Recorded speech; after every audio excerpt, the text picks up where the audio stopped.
Mempersilangkan jari-jari. Terakhir anak tutup ini. Oh, masih 8 menit, cukuplah. Mempersilangkan jari-jari. Gini. Ini tidak boleh. Kapan tidak boleh? Setelah qomat. Saat menunggu sholat. Setelah qomat tidak boleh. Yang kedua, menunggu sholat Jumat nggak boleh, walaupun belum qomat. Kalau sholat Jumat kan menunggu azan itu nggak boleh. Sholat Jumat masuk ke sholat Jumat, karena sholat Jumat dimulai sholat Jumat ketika dia masuk nunggu sholat Jumat itu dimulai tata tertibnya, hukumnya dimulai. Hukumnya dia memperbanyak sholat sunnah, hukumnya dia masuk shaf pertama itu kalau sholat Jumat. Tapi kalau menunggu sholat maghrib, gini antum di belakang tidur tuh nggak ada masalah, nggak kena hukum. Kalau sholat 5 waktu kena hukumnya nunggu apa? Azan. Kalau udah azan maka berlaku hukumnya. Tapi kalau sholat Jumat itu nggak bisa, belum azan ini pada main HP dulu, nggak gitu. Sholat Jumat itu mulai ibadahnya ketika kapan?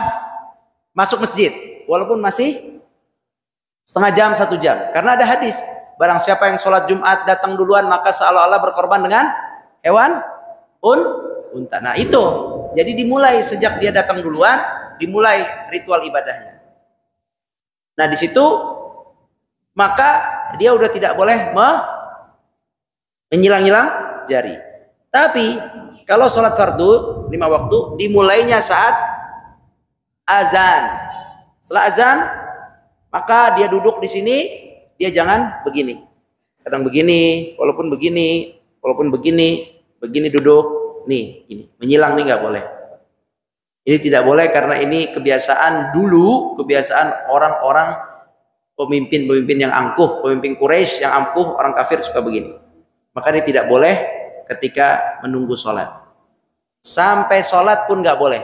Sholat begini nggak boleh. Kalau ada, tapi nggak ada yang begini. Ya, terus setelah itu sampai salam, setelah salam baru tidak apa-apa. Setelah salam kita begini nggak apa-apa. Setelah salam. Jadi setelah salam di luar sholat nggak apa-apa. Yang nggak boleh tadi kapan? Pas masuk menunggu sholat. Yang kedua, kalau sholat Jumat kapan?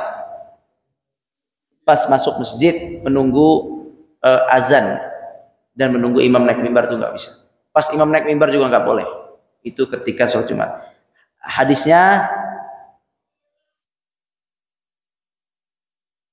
"Idza tawadda'a ahadukum fa ahsana wudu'ahu thumma kharaja 'amidan ila al-masjid fala yushabbikanna baina asabi'i fa innahu fi shalah." Apabila seorang di antaramu berwudu dengan sempurna kemudian keluar dengan sengaja menuju masjid, ya, maka janganlah ia mempersilangkan jari-jarinya karena ia telah berada dalam salat. Ya, orang yang mau ke masjid udah wudu, ke masjid udah azan, maka dia sudah dianggap dalam salat sambil menunggu waktu iqamah, maka nggak boleh begini. Dan ada hadis lain yang menunjukkan hal yang sama. Ada sahabat dari hadis Abu Sa'id Al-Khudri, ada sahabat yang duduk tapi beliau mempersilangkan jari-jarinya, maka Nabi Shallallahu Alaihi Wasallam menegurnya. Nabi menegurnya, kata Nabi, janganlah engkau atau ia mempersilangkan jari-jarinya, sebab itu adalah perbuatan setan. Nah, perbuatan setan, dan seseorang itu berada dalam keadaan sholat selama ia dalam masjid sampai keluar. Selama ia dalam masjid maksudnya menunggu sholat, ya, sampai keluar, maka jangan sampai dia ya, tamam. Riwayat Ahmad. Di sini kalau riwayat yang kedua ini bahkan selama di masjid, bahkan bukan hanya selesai sholat, bahkan selama masuk masjid dan di dalam masjid.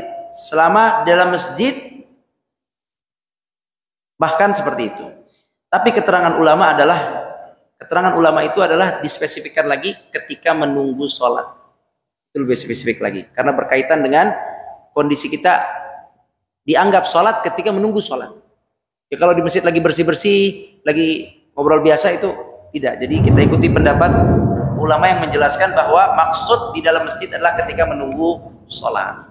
Nah, yang terakhir pembahasannya adalah boleh sholat di antara tiang. Jadi kalau ini imam, itu ada tiang seperti itu, dibolehkan. Tapi juga sebaiknya kalau bisa tidak. Makanya kalau antum lihat mungkin ada masjid ya. Anda pernah lihat ada masjid di Indonesia ini. Jadi soft yang itu dilewatin, soft tiang itu. Nah, dianggap putus. Maka dilewatin ke belakang. Tapi kalau sholat Jumat pakai, nggak apa-apa. Kalau sholat tarawih pakai. Tapi kalau sholat yang sholatnya masih ada banyak renggang, itu ada masjid yang menerapkan hadis ini, yaitu dikosongkan seperti yang ada tiang. Ya, bagaimana kalau tetap diisi? Kalau tetap diisi, apakah jadi kayak kita misalnya masih bisa soft belakang tapi itu diisi? Bagaimana hukumnya? Ya, hukumnya tidak ada masalah juga. Cuman sebaiknya hukumnya tidak ada masalah juga. Paling kuat hukumnya makruh. Tapi tidak ada masalah juga untuk mengenai ini. Ya, jadi ada pembolehan juga. Cuman paling kuat hukumnya makruh. Jadi berarti softnya soft yang belakang. Begitu. Kecuali sholat Jumat dan sholat tarawih. Atau mungkin soft lakinya sampai belakang gitu. Berarti ya udah pakai aja yang ada tiangnya. Gitu. Ya, patokannya gitu aja. Makanya ada masjid gitu, tiangnya di depan sini, ini softnya kosong semua, baru yang belakang gitu. Anda pernah lihat masjid seperti itu? Itu mereka memakai dalil ini. Nah, wallahu a'lam. Baik, selesai. 2 menit lagi ada yang bertanya?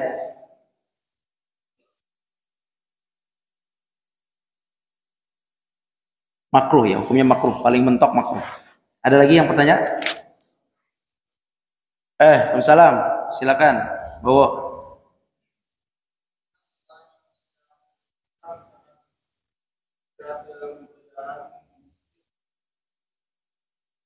Hah? Ya orang yang safar ke masjid.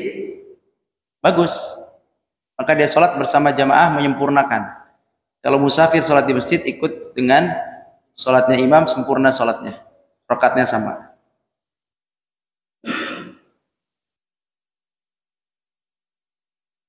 Ya. Ada lagi?